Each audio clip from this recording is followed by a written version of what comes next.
Either we heal as a team, or we're going to crumble. Inch by inch, play by play, till we're finished. We're in hell right now, gentlemen, believe me. And we can stay here, get the shit kicked out of us, or we can fight our way back into the light. We can climb out of hell. 1 inch at a time. You know, when you get old in life, things get taken from you. I mean, that's part of life. But you only learn that when you start losing stuff. You find out life's this game of inches. So is football. Because in either game, life or football, the margin for error is so small. I mean, 1/2 a step too late or too early, and you don't quite make it. 1/2 second too slow, too fast, you don't quite catch it. The inches we need are everywhere around us. They're in every break of the game, every minute, every second. On this team, we fight for that inch. On this team, we tear ourselves and everyone else around us to pieces for that inch. We claw our fingernails for that inch. Because we know when we add up all those inches, that's going to make the fucking difference between winning and losing. Between living and dying. I'll tell you this, in any fight, it's the guy who's willing to die who's going to win that inch. And I know if I'm going to have any life anymore, it's because I'm still willing to fight and die for that inch. Because that's what living is. There's 6 inches in front of your face. Now, I can't make you do it. You got to look at the guy next to you. Look into his eyes. Now, I think you're going to see a guy who will go that inch with you. You're going to see a guy who will sacrifice himself for this team because he knows when it comes down to it, you're going to do the same for him. That's the team, gentlemen. And either we heal now as a team, or we will die as individuals. Ideas are bulletproof. Ladies and gentlemen, welcome to another live edition of Down the Rabbit Hole here on the Orion Talk Radio Network. I am your host, Popeye from FederalJack.com. Today is March 21st, 2012. I want to thank all of you for listening. Say welcome back to the show. Tonight, I have a slew of things I want to talk about, and if I sound a little riled up, it is because I am really riled up. My spider sense is tingling, and it's been tingling all day. And I have a feeling that there is a wave of crap coming our way. Not so much the country as a whole, but the state of Florida at the very least, and the gun holders or the legal gun owners here in the state of Florida, the people that want to defend themselves.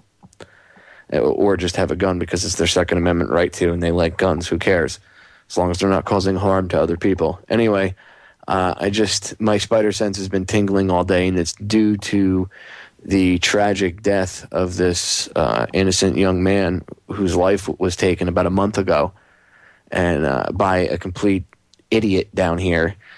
And now, because of the police and their inaction, and this guy's own delusions of grandeur and thinking that he was some sort of hero or something. You have the anti-gun crowd using this young boy's murder as an excuse to attack certain gun laws down here in Florida. And I actually just did a almost 2-hour podcast. I have to edit it and stuff, so it'll probably be much shorter than that, but at least about an hour long. For the Intel Hub, I got to edit it and stuff. It's literally, I just finished cutting it about 25 minutes ago. And I laid down just a ton of information showing why I think it's disgusting that these politicians and these certain organizations or groups, special interest groups, whatever you want to call them, and these gun grabbers, they use every excuse. And in this situation, they're going to use the tragic death of this young boy who, the guy who killed him should have been arrested, and then there wouldn't have been this. I mean, there would have maybe been some outrage, but there wouldn't have been the outrage that you see. The outrage that you see over this young boy's death is because of the lack of the police doing anything. And the prosecutors up in Stewart didn't do anything. They didn't go after the guy. And it took a month for this thing to gain traction. And now it's all over the place. All day today, they've been all day just all over CNN, videos. And I could see that they keep, as soon as they started airing it, I was like, oh, they're these poor people, meaning the family. I was like, they're so going to just hijack this incident from these people, and they're trying. And to the family's credit, the father's not out there saying people should be disarmed and all this other stuff. He says the people that should be blamed in this whole thing, besides obviously Zimmerman, is the police department for their inaction and lack of investigating this whole thing. So at least the family is smart; they're on point. But the media and the rest of these the anti-gun crowd, they're practically drooling at coming up with stories and throwing this tragedy in your face and playing on your emotions, that we need to ban guns and put more gun laws on the books because it's too easy to get guns, which no, it's not. Most states have there's minimum 3-day. Most states, especially in Florida, I know if you want to buy a gun, anybody that sells guns, they have a waiting period, okay? The Brady Bill, waiting period. Down here, it's 3 days in certain parts, but most counties throughout the state go by 5. So it's a 5-day waiting period for a firearm. Plus, if you want to get a concealed weapons permit, you have to submit a fingerprint card, you have to take a class, you have to prove to the instructor, you have to have a class with a state-certified firearms instructor. You have to spend money out of your pocket, you have to go to these classes, you have to take a test.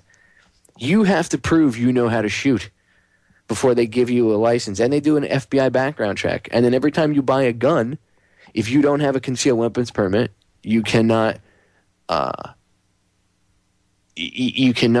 take the gun home right away. If you have a concealed weapons permit, you can take the gun home. But they still do a background check. I've seen guys with concealed weapons permits that are perfectly legal. They go into the store and they bought a gun 5 months ago and they go in to buy another one and they do a background check right there. They call the ATF and the ATF tells them on the phone yes or no. And you get an FBI background check if you have to wait the 5-day waiting period. And you get an FBI background check when you submit your fingerprint card and everything to get your concealed weapons permit down here. So no, it's not easy for you to get a permit. And you know what? If the guy didn't use a gun to kill this poor kid, he would have used something else. The gun was just a weapon that the guy had on him. And if the guy had a friggin' pencil and stabbed the kid to death, it would have been the outcome would have been the same. But would the outcry from certain people be there? And shame on the mainstream media. I'm not going to get too far off on this because there's other things I want to talk about, so I did a special podcast on it. But shame on the mainstream media, you slacker bastards. The kid died on the 26th of February, and now it's a national issue? Now it's a big deal? Now you want to attack Florida's laws? Now you want to attack and demonize legal gun owners? Where the hell were you jerk-offs a month ago? Oh, that's right. Because it wasn't useful then. What's today, Wednesday? Yeah, this real nice to be able to cover up the executive orders from Obama. And I say executive orders because there was more than one. Joe Joseph, Tim Watts, and myself covered the second one in another Intel Hub news brief after the epic 2-hour plus news brief we did. And we think it was aired yesterday, if I remember correctly. And we covered his other executive order where they're creating more councils, like, you know, the rural council. And this one, I forget exactly what the council was for on this one, but it just goes to show that there's more than one major step towards the police state being put forward by this criminal organization that is the Obama administration, and you have the mainstream media ignoring all of it, and instead they pick and choose what stories they're going to cover. And unfortunately, yes, a lot of the coverage of it is due, in fact, to people out there with Twitter and Facebook, and I'm going to get into later how we can use Twitter and Facebook to our advantage, and how we can, fight the info war with it. But they spread the story. It took forever. And all of a sudden the mainstream media picks up on it and runs with it out of nowhere. Why is that? Because they're trying to distract you. That's shameful that they're doing that with this boy's death. Disgusting behavior by the scumbag mainstream media. You should all be ashamed of yourselves. Going to break. Ladies and gentlemen, we are back. And I was, as I said, first segment, I was so passionate and so just irritated by what I see going on that I had to go off on a little rant there. I forgot to tell you during the first segment that I was bringing my good friend, Mr. Bob Tuskin, on the show tonight. See, I always, even 10 minutes isn't long enough for me to fit a rant in sometimes.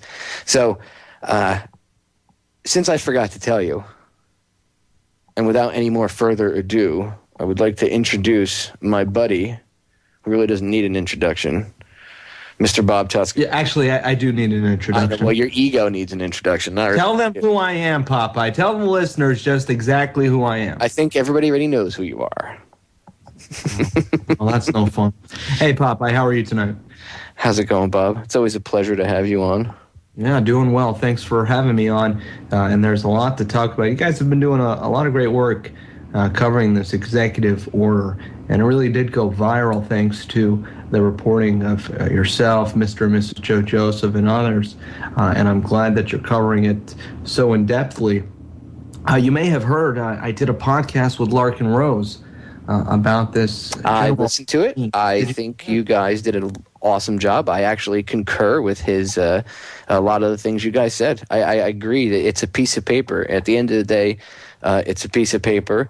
And I kind of alluded to that somewhat on my show on Sunday. I talked about fear and everything, and how they're using fear as a weapon. And I did mention that look, at the end of the day, they're just because they wrote it down on a piece of paper doesn't mean that that's it.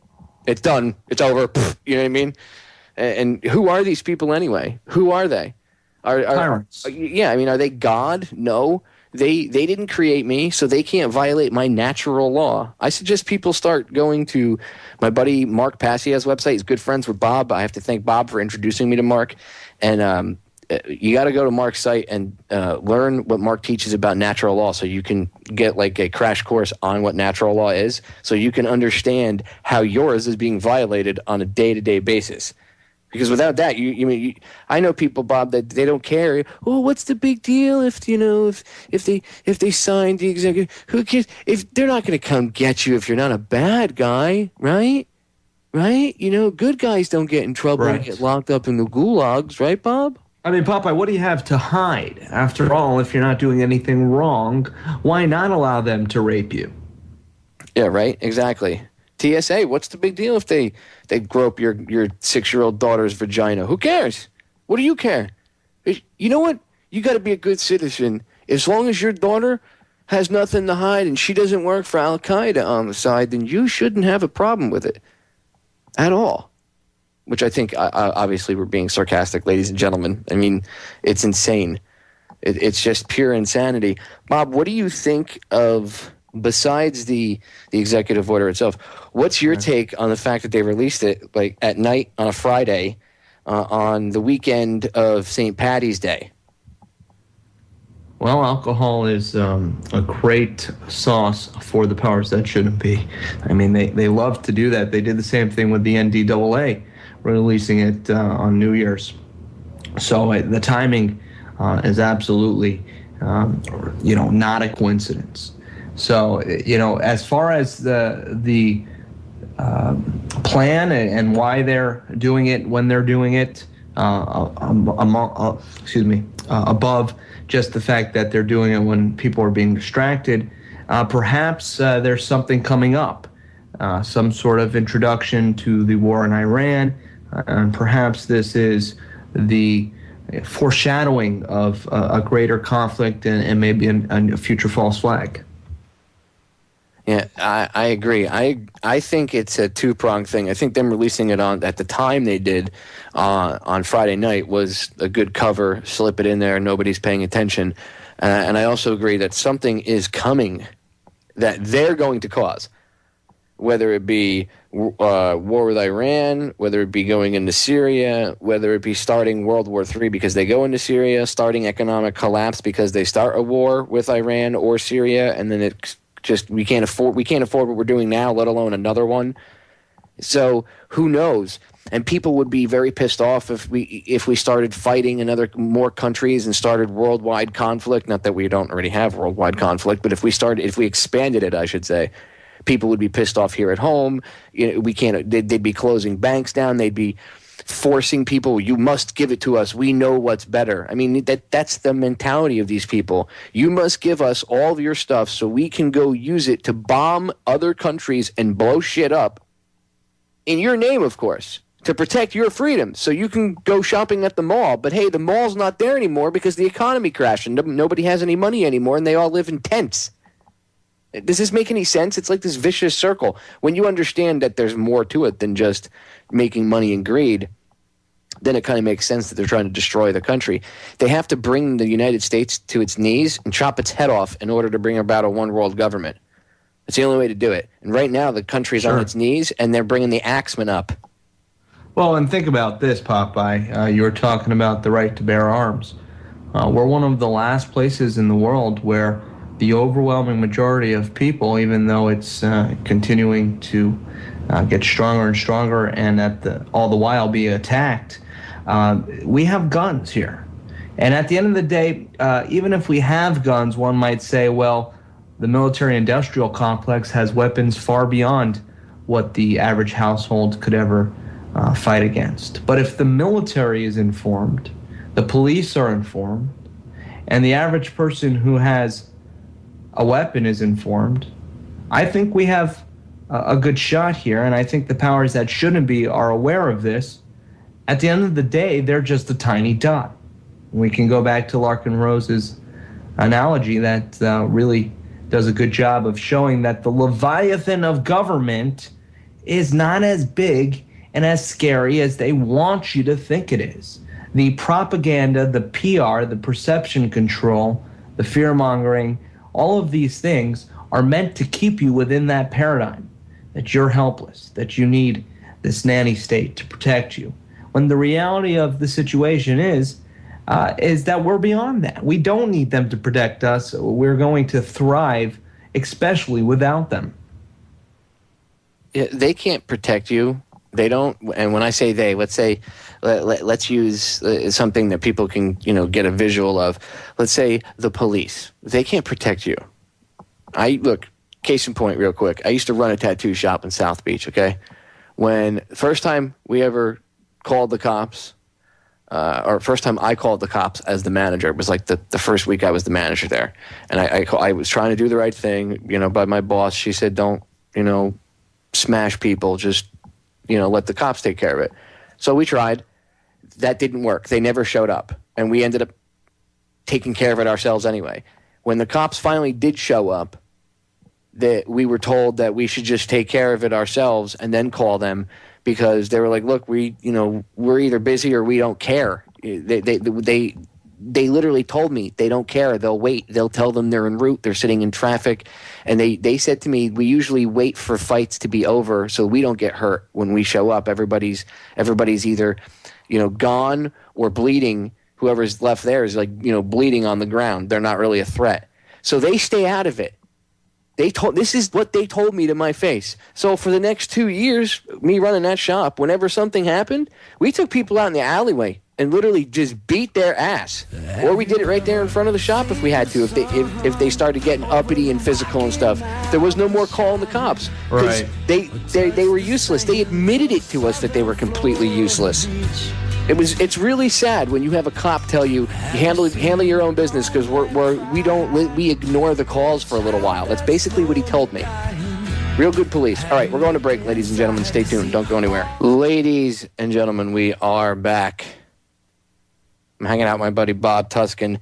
And before we went to break, we were discussing how the cops basically are, we were using, I should say, the cops as an example, the police, to show that it's insane to think that a government agency or a government nanny system can protect you from bad things. Do cops sleep in your closet and stop criminals from breaking into your house when you're not at home? No. They should. They should. We should go back to before the Revolutionary War here in North America and the U.S.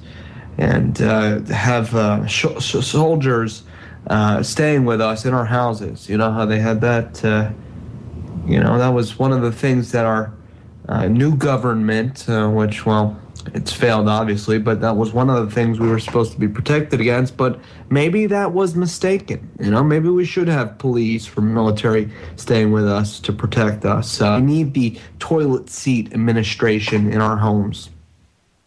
Oh, TSA. That video, I know it's old, but a lot of people are saying the video's from 2010, the one where the guy's groping the little 3-year-old kid in the wheelchair, and they're, oh, well, it's from 2 years ago. Why would you release that video footage now?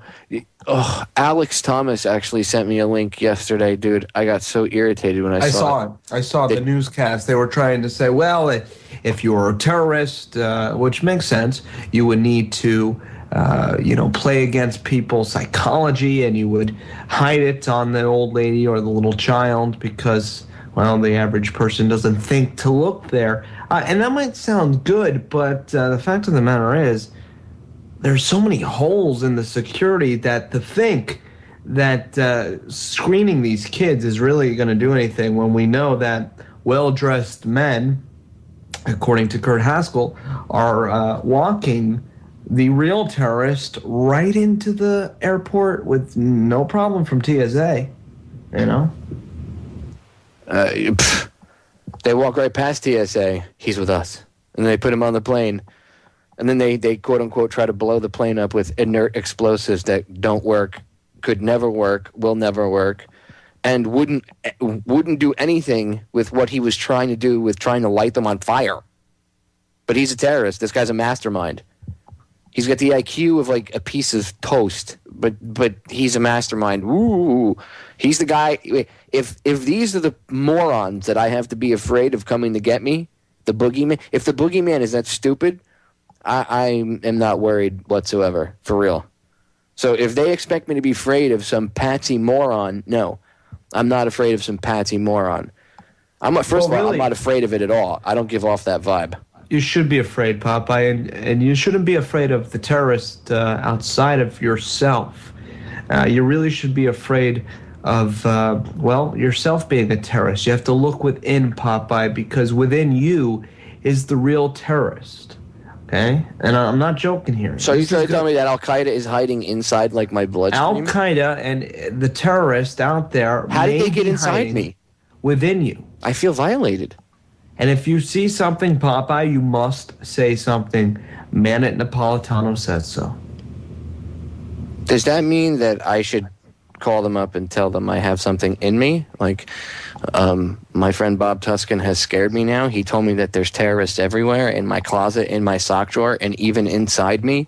Well, I think, all kidding aside, a clever sort of exercise would be to call up the Department of Homeland Security, the See Something, Say Something line, and say simply this.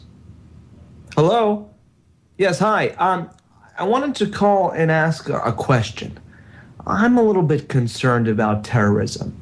And how do I know that I am not a terrorist or potential terrorist? How do I know whether or not I may be Al-Qaeda? And they might say, well, are you planning any violence? Or I said, no.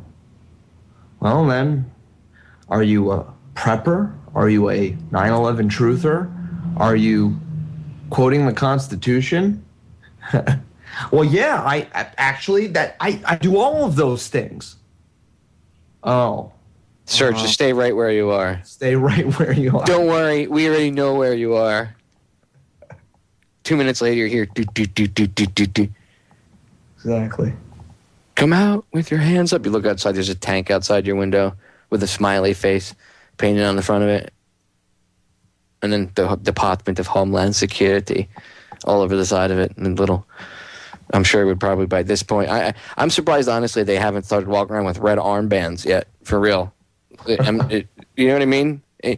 Even the Nazis didn't have the balls to do the things that this current government is doing. And I don't even like to say government because that anthropomorphizes the government. That makes it sound like government is responsible for doing this, and it's not the government that's responsible for doing it. The government is a tool.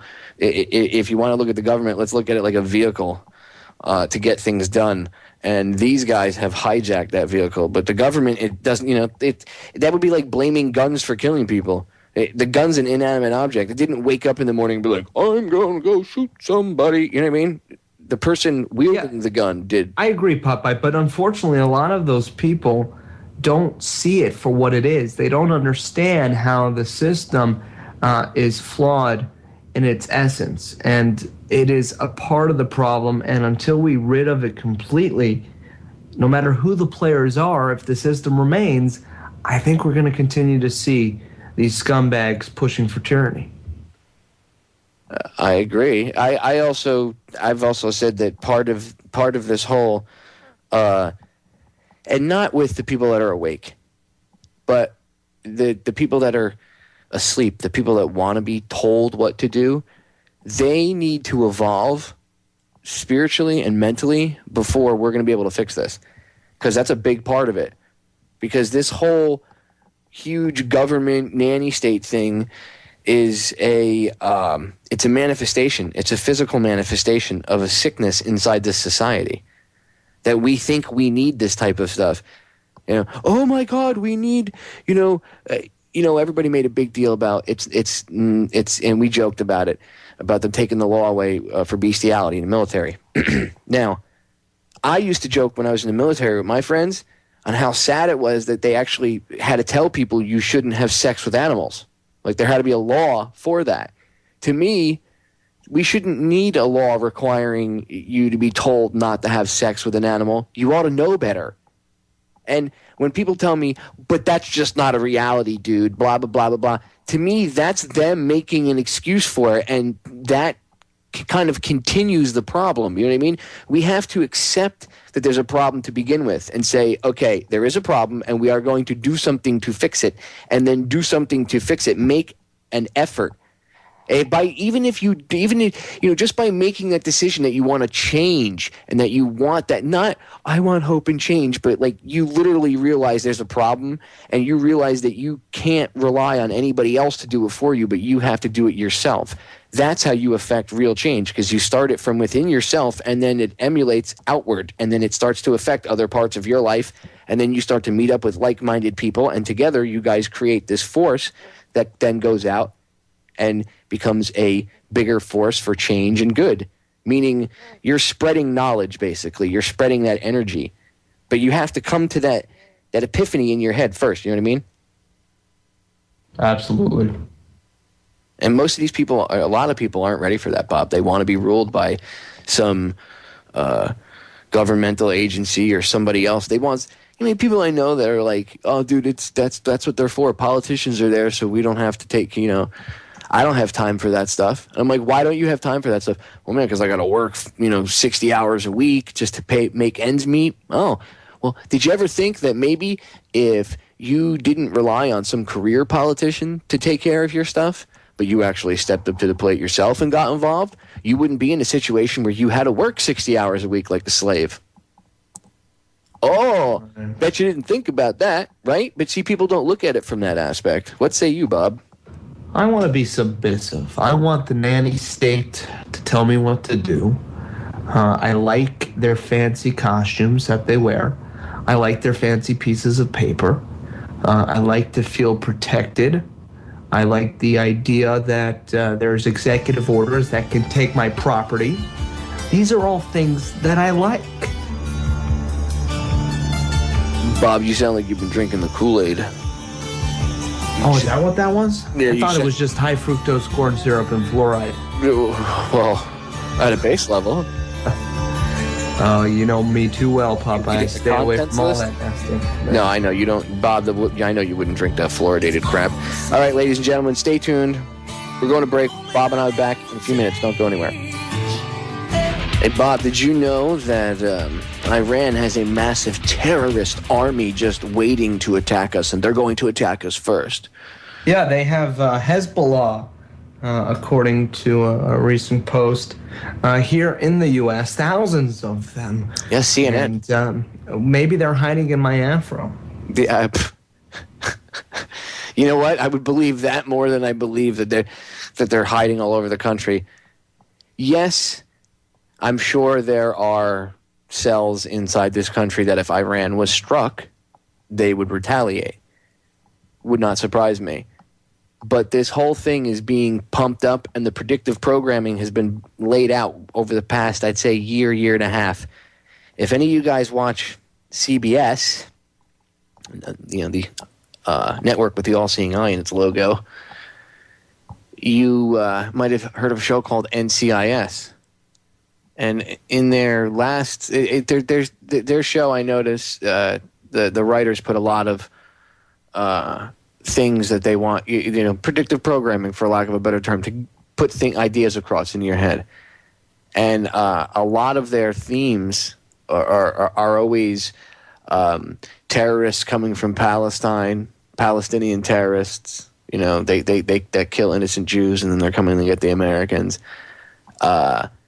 And lately, or a couple shows from, we'll say, within the past year, it's Hezbollah cells hidden inside the United States waiting to attack from Iran. And they're going to be told by the Ayatollahs to take out the free Americans because they hate us, because we have freedom in this country.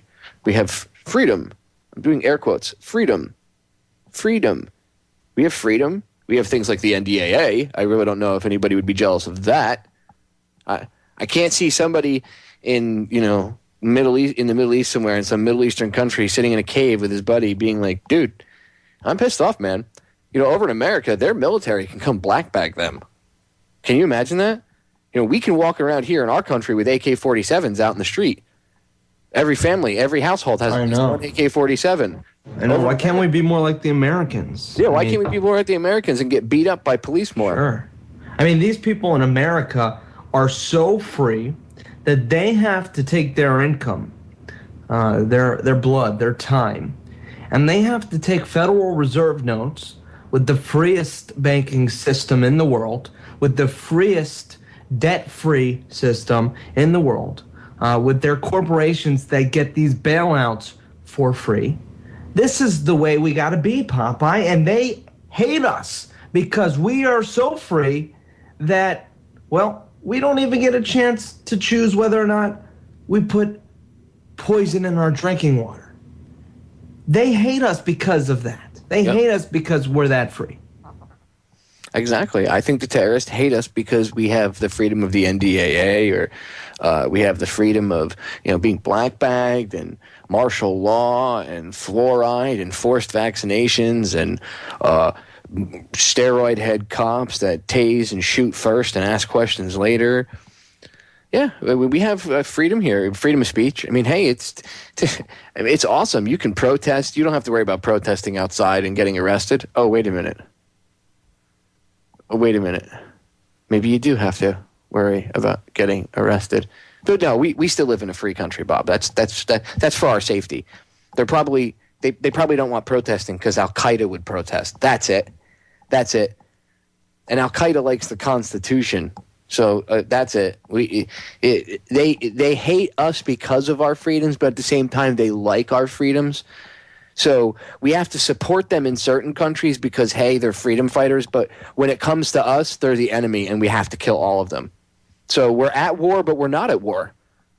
Does that make any sense to you? Yes, perfect sense. Good. It's both hot and cold simultaneously. Never mind the law of contradiction. Exactly. Up and down are both simultaneous, right and left. There is no gravity. There is no such thing as right or wrong. Nope. Solipsism.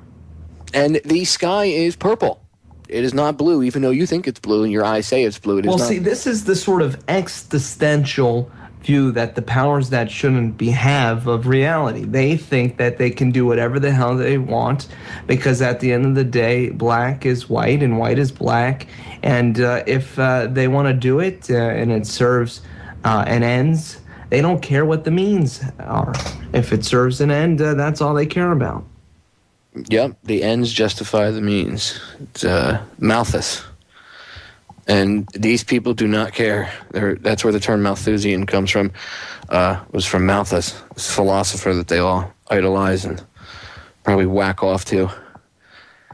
They really have this twisted look on things. That's why when people say, "Wow, they're just not connected to the the lower class citizens or to the general public," no, they're not connected to anybody. They live in their own fantasy world. Like Bob and I doing the little, play acting there for a minute. That was, honestly, that's the way these people think. They have no concept of our reality.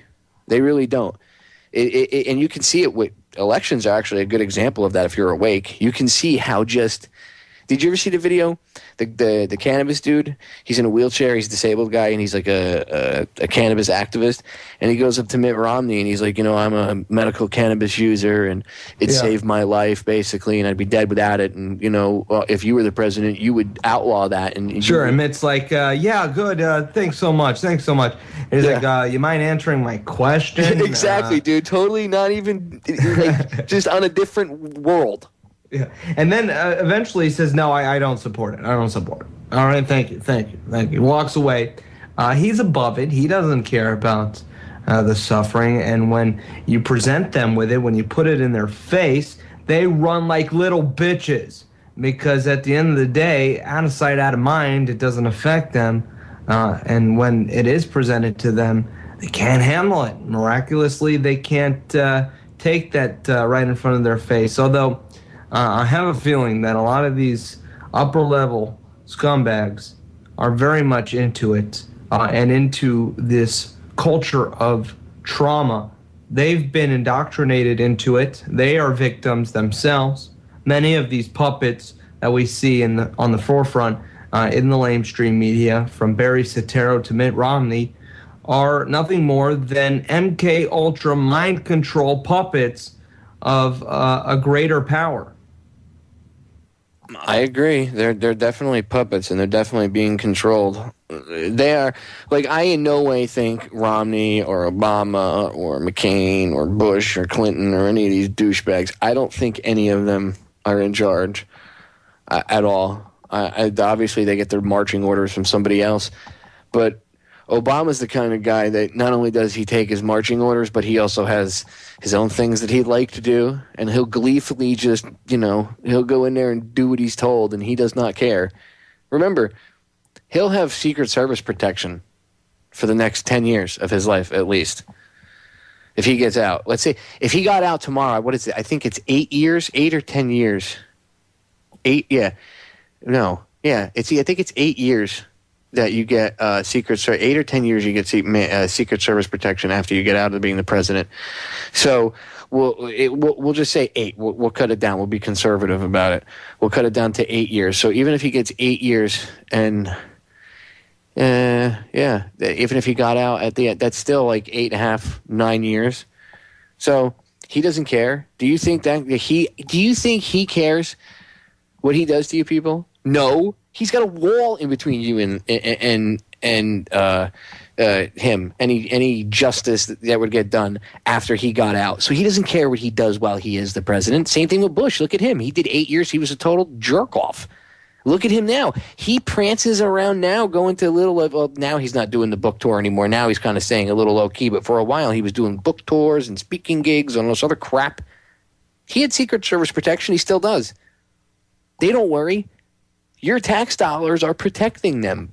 Isn't that nice, Bob? Your tax dollars are protecting war criminals inside your country. Well, nice. We got to protect them here, and we should also protect them in Paraguay with their property down there on top of major freshwater aquifers. Oh, I'm sure they do, because the Secret Service will fly with them wherever. Yeah, I mean, this is important that we help them on their ranches, and I gotta give Ron Paul credit because he's the kind of guy that's like, no, I don't want their protection.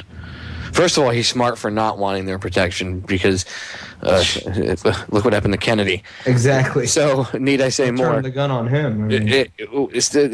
Even if, well, I don't particularly believe Cooper's theory about the guy in the front seat turning around and shooting him. That could have been. I mean, that was a little misconstrued, and that's my personal feeling on it. But the Secret Service had to have been in on that, Bob, or else Kennedy never would have gotten killed, and it never would have happened. There wouldn't have been any open windows. There wouldn't have been that last turn onto Elm Street. The limo never would have slowed down under, I think it was 10 miles an hour, because they had to have him going a certain speed, everything. So yeah, the Secret Service was involved. Anyway, I give credit to Ron Paul because at least he's like, no, I don't want that. If I need security, I'll pay for it. Why would I want to burden the taxpayers with that? Meanwhile, these guys, on the other hand, that are the complete juxtaposition to him, they're just like 180 of him. They're like, I need protection because everybody wants to screw me up because I'm such a scumbag and I blow Satan and I do I do whatever I'm told. I'm a puppet. Blah. All right, we're going to break, ladies and gentlemen. Hour 1 up, hour 2 coming. Don't go anywhere. Ladies and gentlemen, welcome back to hour number 2 here on Down the Rabbit Hole. Today is March 21st. 2012. And today I'm hanging with my good friend, fellow radio show host, and accomplished activist in his own right, Mr. Bob Tuskin. What is it that I've accomplished? The world is still going to hell in a handbasket. Hell in a handbag? What's the saying? I don't know. Hell in a handbasket. Hell in a handbasket. What the hell does that mean anyways? That's a good question. That's got to be one of those sayings that's 100 years old or 200 years old at the very least. You know how that goes. No, people say things now that they have no idea where the hell the original thing comes from. Like, you know where mind your P's and Q's comes from? No, where does that come from? P's and Q's means pints and quarts. It was because sailors used to get drunk back in the day in the pubs. And when they would start to get out of hand, they would tell them, mind your P's and Q's, like meaning chill out. It comes from, I think, London or England originally. Yeah, I full of useless information, I know. See, this is why the listeners tune into the show. Yes, I know. I could go on Jeopardy. My problem, I'd go on Jeopardy and I would get all the stuff I have no clue about. It'd be the worst thing ever, like, impressionist painters for 200, Alex. Great, here I go. I would lose horribly. Ugh. Well, Bob, kidding aside, I want to get into something with you, and because you're an activist, this is why I brought up the fact that you were. I said activist because you have gone out and confronted people. You've done things. You do fight the info war daily with your show, and you post articles on the Intel Hub. Plus, you have your own site. And you do, like I said, your radio show, podcast, and everything. But as an activist, as someone, first to give advice to somebody that wants to start off, I'm going to give a little bit of advice about some stuff. But I'm going to give the floor to you first. What would you say if somebody wants to start off and be effective and make some sort of change in their, obviously they start off in their local area. As someone that goes out and does things on the street with a bullhorn or going to town council meetings, what would you like? Where would you send them? Their first waypoint. What would you say? Well, that's a good question. Everybody has their own niche. Some people are artists. Some people are big mouths, like ourselves, and everybody has their own level of contribution.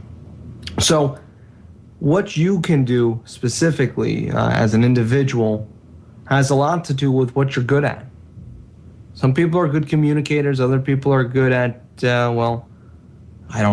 writing books. I guess that's communication too.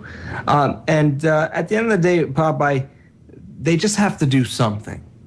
It's something that requires baby steps, if you will. People feel overwhelmed. They think that, there's such a big problem. What is little old me going to do about it? How am I going to have an effect on the situation? And if everybody thinks that, if everybody thought that and didn't do anything, then what kind of world would we be living in? Well, you're looking at it. Most people think that way. Most people think that, somebody else is going to do something about it. So they don't do anything, or they feel overwhelmed and they feel burnt out, and they don't do anything for that reason. So I would just urge them to deal with the fatigue and channel some of their passion into this and find it within their heart to make this a better place for our children and our children's children. What specific actions they can do? Well, they can do anything from speaking at their city commissions, like I've done on a number of different occasions, to going out on the street, passing out flyers, holding up signs. All forms of protest that need to be done, especially with how dire the situation is. I agree. Everybody has their own niche. I like how you put that. That's very, very well said. I agree. Everybody, I think one of the things people first get overwhelmed with is they don't know where to start, like you said, and then they where do I fit in? What can I do? And I think everybody has to figure out what they're good at, what their strong point what their strong point is, I should say. And then you can, activism-wise, getting out, physical activism-wise, that's how I would approach that. Now, my little tidbit of info is for the night is this, because I always throw out ideas for people how they can get active. And in fact, maybe we'll spend another segment on this too, because I like solutions and I like to give out ideas to people. You can always use, and this is not a replacement for getting out and doing things, going to your town council and or physically doing stuff, getting involved one way, shape, or form. Like Bob said, him and I are big loud mouths, so we do our own radio shows and we're constantly doing podcasts and stuff. Don't think what I'm about to tell you is a replacement for that. You have to do that stuff as well. But this is just something extra you can do on the side really fast, because you probably do it anyway. You probably go on these two platforms anyway. So spend 5 minutes on them each, spreading out some links. That's all you got to do. Here's what you do. You use Facebook and Twitter. Go to, CNN's page or Fox News or any of your local news pages. If there's any pages any like mainstream type stuff, and just start to post. You don't want to spam it so that people throw you out, because you want to be effective. So just post like one link a day. If you do it to like 15 different places that you have access to, one of them is bound to stick. Somebody's bound to see it. That's on Facebook. Twitter, you just go look up, as an example, I did today. I made a little video about this and I threw it up on YouTube. But today, Jake Tapper, ABC News reporter, he rolls over and plays dead when he's supposed to. But there are times that he does actually ask some somewhat decent questions. So I played to that and I said, hey, look, Jake, pretty much, because you only have a certain amount of characters you could tweet. But I said, you're the only reporter as of late that asks any real questions. You should investigate this. And then I put The Conspiracy of Silence and the link for the movie, for the full-length 55-minute movie. And I tweeted it to him. Now, people go, well, Popeye, what's the big deal if you tweet it to him? Well, two things. One, I have like 3,300 or 3,400 followers on Twitter. So that's like 3,300 people that just saw me, they witnessed in their little timeline there that I sent that out to him. So it's on record. As a caveat off of that they might in turn retweet it. So then that'll also get more tweets going at him. And it's on record in the Library of Congress. They are tracking every tweet out there. So in the future, when there are trials being held, and people said, "Oh, I had no clue about any of this." You can say, "No, you did. You were sent the evidence. You willfully ignored it, and you lied." And they remember, people think you could think I'm kidding. Go look. Like 6 months or a year ago, they announced it. It had to be more than 6 months. It's got to be a year at least now. That the Library of Congress was archiving tweets. So people need to pay attention and wake up and see what's going on. We can use this stuff to our advantage. While we still have it. Yeah, exactly. They're trying to come after it. We got to make use of it while it's still there. Let me give you an example of some Twitter escapades that I've been involved in. I have been reluctant to get a Twitter account. I don't have one. The Intel Hub does and Popeye does, but I personally don't have one. And, well, a couple years ago now, maybe not a couple, maybe a year ago, I confronted Penn from Penn and Teller. I'm going to cut you off right there, Bob, because it's coming up, so I'm gonna leave the listeners with that. I'll have to pick up right there when we come back. Ladies and gentlemen, stay tuned. Don't go anywhere. You're going to hear Bob's Twitter tale. We'll be right back. We are back, ladies and gentlemen. So, Bob, you got cut off by the break music. You were telling everybody about your Twitter experience. Yeah, I wasn't actually on Twitter, but after the confrontation that I had with Penn from Penn and Teller, I found out that he went on his Twitter account with 1 million followers, 1 million plus followers, keyword followers. And he was twittering about the incident, saying that, a crazy 9/11 truther had confronted him and had asked him whether or not he had seen the footage of Building 7. So he goes on, after making the initial tweet about the confrontation, to tweeting, I don't know what the proper term is there, I guess it's tweeting, right?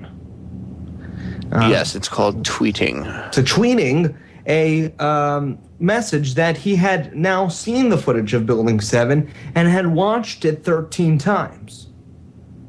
So listen to this. This guy That's an interesting number of times to quote. 13, yeah. This is what he said. He said, I've now watched the collapse of Building 7 13 times.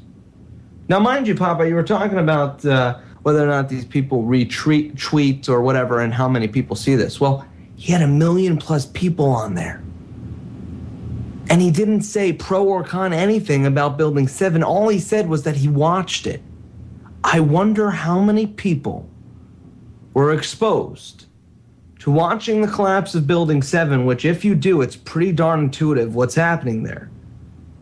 And because of him, whether he knew it or not, are now awake. Good question. But you see the effect one can have? You see how you can affect change? Now, imagine if you could have had an ongoing Twitter conversation with him. Because his every tweet back to you, his followers would have seen. Well, he did tweet back to us. We had asked him from the Intel Hub account whether or not he would be interested in some sort of debate. And what did he say? He declined. Probably because after watching the video 13 times, he realized he'd lose the debate. He said, quote, "It's not my fight." Even though, and mind you, the reason why he is at all relevant is because of the early propaganda piece that they made about 9/11 with their BS series. Literally, BS was the name of it. And they talked about 9/11 truthers very early on before it was really as widespread as it is today. It's amazing, dude. It really is amazing the effect one person can have. I think that if we use the proper, I should rephrase that. If we use their tools properly and effectively against them, we can make a difference. One person. Case in point, the other day, again, Twitter. We wanted to get out that executive order. We wanted people to know that nobody had even done a recording yet, and I posted it right as soon as I found it. I found it early Saturday, threw it right up on I threw it right up on federaljack.com. And before its news at the same time was writing an article about it. And their article went up within the same time frame. And all I did was take the original, because I knew we were going to eventually, we ended up doing a podcast. So I was like, I'll just throw this up now. Boom, throw it up. It goes up, and it went super viral. And part of that was due, in fact, to Twitter. Because I was like, how do I get this out fast? Well, who would you tweet something to if you wanted to get it out fast? Somebody with a lot of followers, right? Well, I follow Anonymous. I follow a bunch of their different accounts. One of their accounts, and they have, different, because it's different people all over the country and all over different parts of the world. But one of the Twitter accounts has over 114,000 followers. So I tweeted it to them. And I said, hey, you guys might want to take a look at this, pretty much.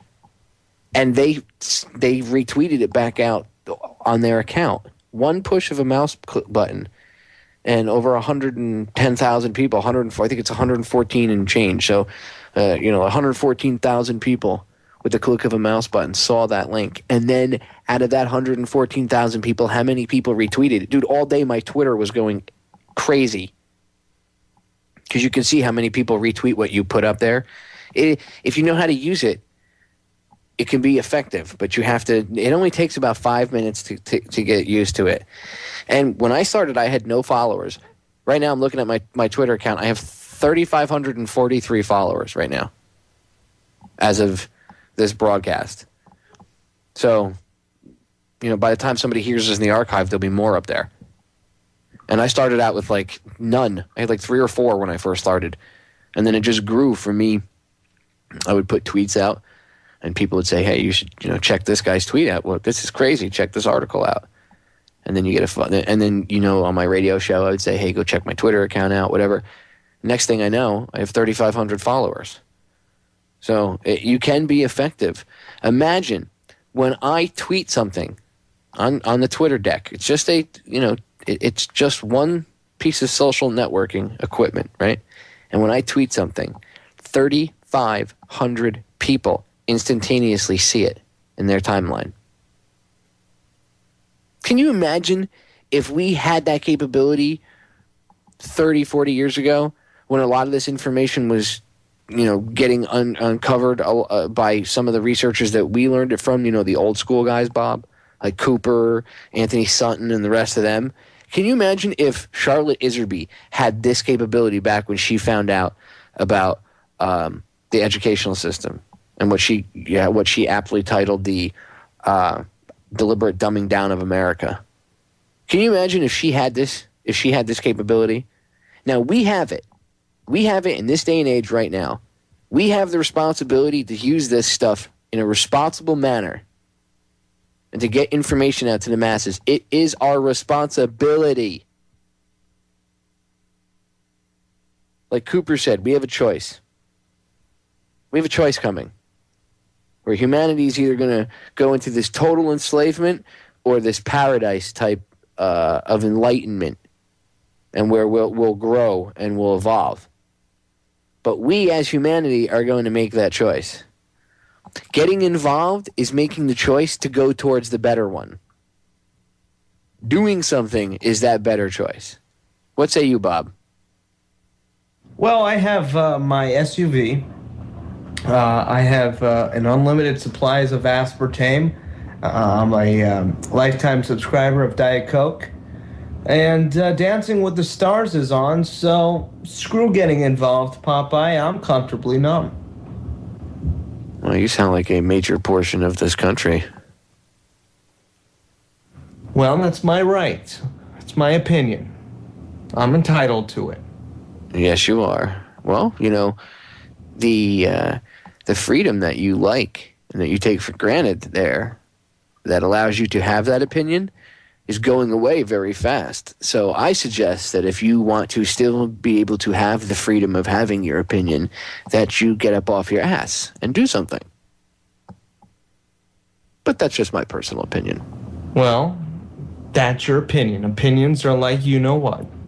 Yes, everybody's got one. Yeah, I mean, Popeye, a scary situation. The sheeple of America. Yeah, I agree, Bob. It's sometimes, man, sometimes it's like you're talking to the wall. Sometimes I have conversations with people and I'm like, wow, it's awesome, someone's awake. And then other times I talk to people and I'm like, oh. It gets frustrating. All right, we're going to break. Stay tuned, ladies and gentlemen. We'll be right back. More with Bob Tuskin. Don't go anywhere. Hey, Bob, did you hear about the newest people to team up with cops nationwide? Oh, my God, I got to hear this. Who is it? This is who we can look forward to being our next little Stasi spies. But it's all for our protection, of course. Story on taxi drivers becoming the latest crime-fighting superheroes, Alicia. Hi, Jonathan. That's right. And Denver's had this program for about a year. And because of the success that they have seen here, places like New York City now have cab drivers helping the police officers track down criminals. Here in the Mile High, officers call this program a force multiplier. A force multiplier. That's a military term. Here in Denver, the cops call it a force multiplier. A force multiplier is a military term. Why are the local police using force multipliers? Little Stasi cabbie spies to help them track down criminals. Yeah. I mean, the police is a paramilitary organization. The law enforcement is very open about being paramilitary. They don't hide that. No, they do not, Bob. You are correct. I've seen some things. Yes, I have. That makes Teddy Johnson, a Denver cab driver, an asset to police. He's one of the city's taxis on patrol. That's what the CIA calls them, assets. Yeah, exactly. And this was really a bad idea to show this guy's face on TV and with his name because, there's a lot of people that don't like rats. You know what I'm saying, dude? And people that usually end up ratting to the cops and play confidential informant, you should go look up what's happened to people. Thanks. It's unbelievable what's happened to people, dude. People have gotten killed because the cops forced them to be confidential informants for things like getting arrested with a joint. Us drivers, something that we already have been doing in our communities, which is a watchful eye for criminal things in our community. In 2011, Denver PD and area taxi drivers formed a partnership with cabbies trained. It's called TOP, Taxis on Patrol. To watch for and report crime. It gives us more than 1,000 eyes and ears that are out there helping us become aware of criminal activity, nefarious activity, or suspicious activity. The pilot program was announced in January 2011. The next day, Jose Medina, a 21-year-old valet, was killed in a hit and run. It was his first day on the job. He was just trying to earn a living for his family. A cab driver led investigators to Norma Vera Nolasco, an illegal immigrant about to leave for Mexico. They're trained not to get involved with anything. However, if they see something, they're trained to say something. More than 50 law enforcement agencies nationwide now. See something, say something. I was going to say, did you hear what he just said? Something, say something. They're trained. They're trained like good obedient dogs that if they see something, to say something. More federalization. No.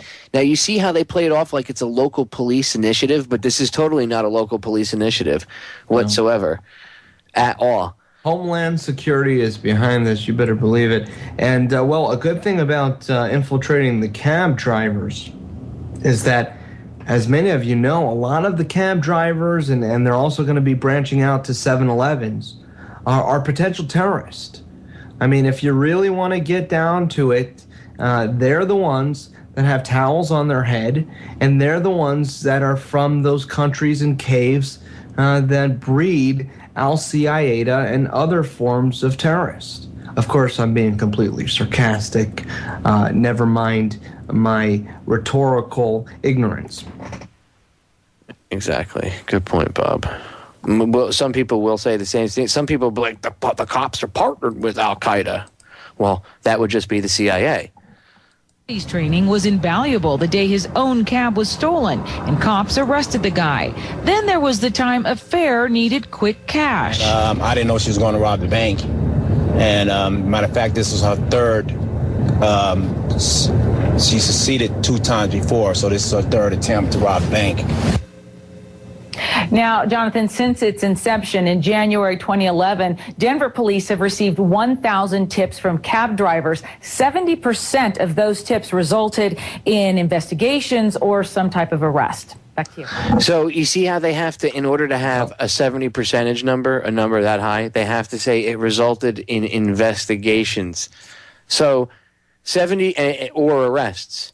So people go, oh, wow, you see somebody, look at that, they're stopping crime, 70%.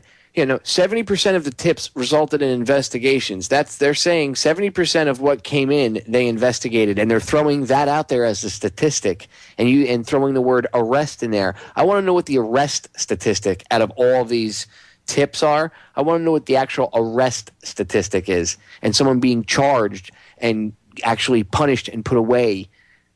I don't want to know, I would love to know the arrests, and then I would love to know how many people actually got charged and found guilty and put away of a crime out of all of this. I guarantee That's a good question. One person. Maybe. I wonder if the cabs, if they get somebody in the back who's wanted, let's say, oh, I recognize this guy. He's wanted. I've been briefed by the police. This is the guy. He's in the back of my cab. And the guy says, hey, will you take me to First in Maine? Yeah, sure. And then you say to yourself, well, here's my opportunity. I can take him to the police station on the way to First in Maine. And the guy says, why are you turning here? Why are you turning here? And he says, get out. You're at the police station. They're going to arrest you.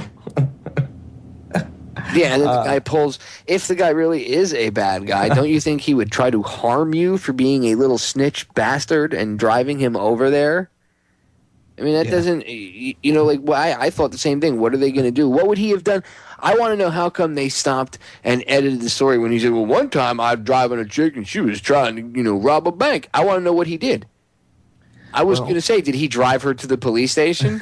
He got her arrested. They have to have the bulletproof glass put in their little window. You know how a lot of times with cabs they have the window there?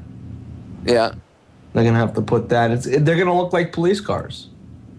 And pretty soon they're going to have Lexan all over the back there, so they won't be able to shoot through. You know what? If you need a good cab, dial 777-7777. And do you know why they make the cab numbers like that, Popeye? So it's easy to remember when you're drunk. They're all like that down in South Beach, too. It's like 222, 22, 222, It's like, I need a cab. Just press 2 as long as possible until somebody picks up. Exactly. Just dial 2 10 times and you'll be right. Oh, man. Or no, it was usually 305 and then 222, 2222. And then, if you were up in, if you were at whatever other part of the state, it would be whatever the zip code is. And then. Exactly. Hello? Yeah. I need I'd like a taxi, please. Cab. Can I get one preferably without the Department of Homeland Security in the backseat? Are you guys working with the Department of Homeland Security? I guess that's the next thing you have to ask now when you call up a taxi cab company. Not only is the inevitable question of how long will it be, the first question now will have to be, hi, I need a cab. Okay. Yes, I just have one quick question. Yes, go ahead. Yes, I'm just wondering if my cab is a Department of Homeland Security free taxi cab, or if it comes with Department of Homeland Security. It's like asking for smoking or non-smoking. Can I get smoking, please? Can I get? Hey, honey, did you order a cab? There's a cab outside. Yeah, right. No, I didn't order a cab. With a SWAT team. Hello, somebody's at the door. Right, the cabbie's here. The cabbie's got. Open up! It's the yellow cab. Right, we're here. We're here for your safety, ma'am. It's yellow. Can you imagine that? We're sending our deputies over from yellow cab to pick you up. You're what? And, they got the checkered floor just like the police do, which is an occult symbol for the floor that the elite walk on. So maybe it fits. I don't know. I think cab drivers could be the best hope for humanity. Yeah, they're going to be the new federal Stasi agents. That's just great. So now, see, they're getting everybody paranoid. You too can help out and save the country from terrorists that want to take away your freedoms that we're taking away. Unbelievable, people. I'm a taxi cab driver. I'm a superhero. You shouldn't be on TV advertising yourself as a superhero like that, because you're going to piss off the wrong person, man. There are some bad people out there, and I'm sure you pissed somebody off. We're on a break. We'll be right back. Ladies and gentlemen, final segment, tonight's episode of Down the Rabbit Hole. I got a quick clip I'm going to play for you guys. I'm going to get Bob's take on it, and then I'm going to let him plug whatever he wants. We'll chat for the last few minutes, give you final thoughts, and then we're out for the evening, and then you'll have to tune in again Friday. But I want to play this clip first, so... Only is your every move Here we on go. Facebook now being posted for your friends to see, but Facebook might still be watching even after you log out. Australian blogger Nick Kribilovic is causing quite a stir after he revealed on his blog that after you log out of Facebook, your browsing activity is still being tracked. Well, what's happened is a very disrespectful and sort of underground sort of attack on people's computers. This stuff has sprung up without proper disclosure, without proper visibility, without proper discussion. Mr. Kribilovic claims Facebook continues to collect your web browsing data, also called cookies, to track online activity. While this is fairly common for all websites, David Vale from the Cyber Law Centre at the University of New South Wales says Facebook is abusing the way it monitors people. And it's a form of sort of spying and tracking and surveillance of people that most people aren't aware that is occurring. Mr. Vale says the major abuse of online tracking is a collection of cookies by third parties for advertising purposes. In Australia, online data often gets sent to servers located overseas. You don't know who's collecting them, you don't know who the information is being passed on to, and so the capacity for them to do things adverse to your interests, like trading your information, like trying to put together a sort of psychological profile that would be useful both for advertisers trying to get past your defences and also for scam artists and fraudsters to try and trick you. Mr. Kribilovic's claim comes after Facebook made changes to track users' activities. The new timeline has been met with complaints, and there appears to be little users can do to stop the tracking. Mr. Vale says the same goes for cookies. There's conceivably a web server could send a cookie back or edit the cookie that it's stored on your machine to put whatever it likes in there. And so if they wanted to put your password, they say, we're going to make this really, really helpful. We'll just store your password there for you so you don't even have to log in next time. Facebook and Mr. Kribilovic could not be reached for comment. Of course, Facebook couldn't be reached for comment. Bob, what do you think about that? Well, I reported this story many months ago when we first read that even when you log out, Facebook was still tracking you with these cookies. And just today, Popeye, we released an article at theintelhub.com about the FBI and Homeland Security caught spying on prepper sites. Well, how do they spy on them? Well, they use their cookies. Visitors to the popular prepping website survivalblog.com were advised today that the FBI was tracking a number of its users through the use of tracking cookies. According to an examination of their server logs, survivalblog.com claims that the FBI used tracking cookies on a number of their readers over a 4-month period late last year. And the question comes up, Popeye, as far as Facebook's concerned, what exactly are they tracking? Who are they tracking after they go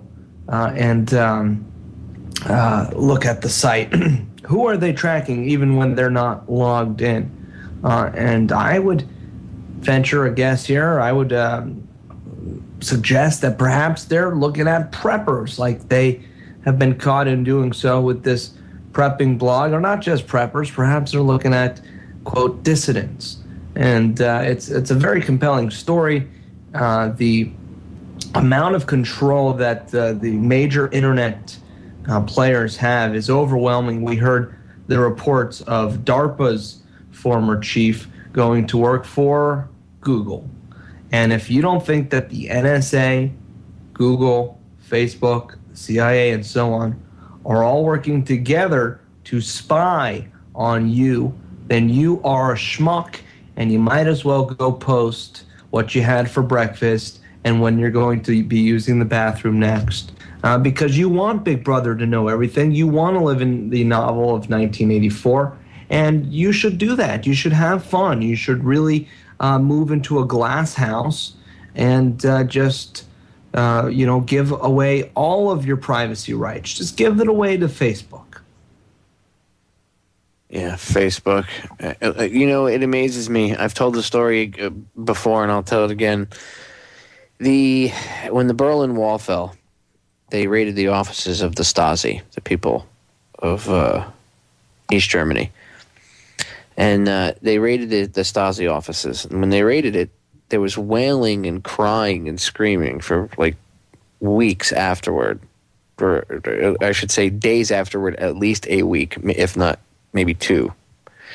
And a lot of it was they were looking for, anything they could find about people that had been arrested and, disappeared into a hole somewhere. And the other half of it was the amount of information that the Stasi had gathered on people. And they realized that there were that many people that ratted on each other. And the amount of information was incredible. Well, it doesn't even compare to the amount of information that people put online willingly right now. It is utterly amazing. 10 years ago, none of this stuff existed. There wasn't Facebook. There wasn't Twitter. This stuff was all, MySpace wasn't around. None of that stuff was here. 2001. It's 2012. So let's say we're 11 and we'll say 10 and a half years, almost 11 years now. That stuff wasn't around. And in like 10 years, 10 and a half years, maybe 11 years, look at the massive leap we've taken. I mean, it's incredible. But that comes with a price. People have to understand that didn't just come out of nowhere. That stuff was developed. It was never, ever, ever, ever, ever, ever, ever, ever, ever, ever was it meant for you to talk to your friend in Wisconsin that you haven't seen since college. It's not what it was for. It's always been about getting people to build their own database. You know how hard it would be to get this type of information on everybody in this country, let alone other countries?